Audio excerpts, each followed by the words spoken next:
پاکستان TTP پر طالبانو توانایي د پښتونخوا حکومت پلاوی افغانستان ته راځي دا چې ولې او په کوم هدف نو جزئیات هم دلته وګورئ او چینل هم سبسکرایب کړئ.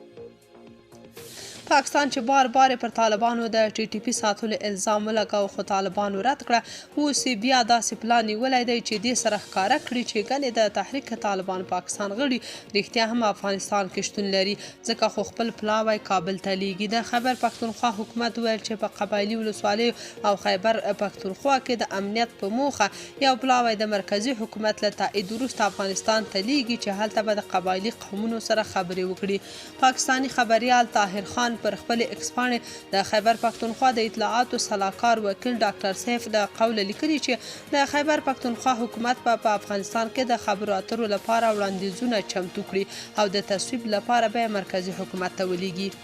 ډاکټر سیف زیاتوي د فدرالي حکومت له تصویب وروسته په افغانستان ته یو پلاوی واستول شي. په پلاوي کې به قومي مذهبي او سیاسي مشران شامل وي.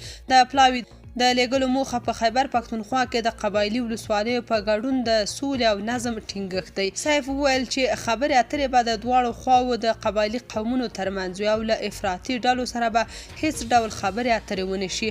څو ورځې وړاندې د خیبر پښتونخوا اعلی وزیر علي امین ګنډاپور ویلي و چې له افغانستان سره د ستونزو ختمولو لپاره په راتلونکو 2 اونیو کې کابل ته د قبایلي مشرانو یوه جرګه او پلاوی استوي.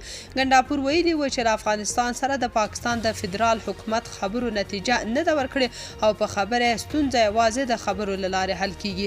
شنونکي بیا وایي طالبان باید د TTP په اړه له یاد پلاوي سره هیڅ ډول خبرې ونه کړي هغه ځکه چې بیا خو د دې معنا همدا ده چې ګنې یاده ډله افغانستان کې شتون لري.